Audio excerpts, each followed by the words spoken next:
गौरवं प्राप्यते दानात न तु वित्तस्य संचयात स्थितीर उच्चैः पयोदानां पयोधीनां अधः स्थितिः।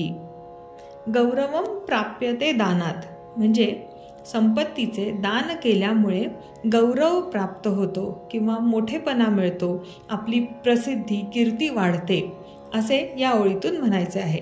आपल्याला माहिती आहे की कर्ण हा अत्यंत दानशूर व्यक्ती होता आणि महाभारताच्या महत्त्वाच्या व्यक्तींमध्ये कर्णाची गणना होते, ती त्याच्या दानशूरपणाच्या गुणामुळेच।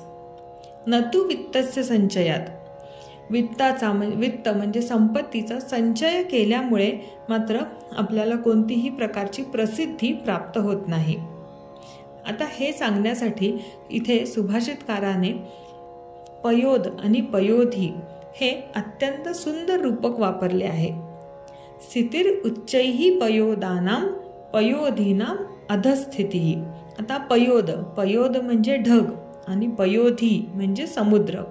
आता बघा इथे सुभाषितकार काय म्हणतोय, पयोद म्हणजे पाणी देणारे ढग जे आहेत, ढगातनं पाऊस पडतो म्हणजे ढग काय करतात की त्यांच्याकडे असलेली जी जलरूपी संपत्ती आहे तिचे ते दान करतात, त्यामुळे ढगांचे स्थान हे अत्यंत उच्च आहे।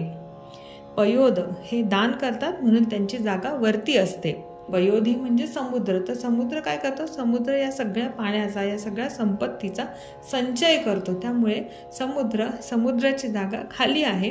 इथे सुभाषितकाराला असे म्हणायचे आहे की तुम्ही संपत्तीचा संचय करता की तिचे दान करता, यावरून तुमचे समाजामधील स्थान, तुमची प्रसिद्धी ही ठरवली जाते।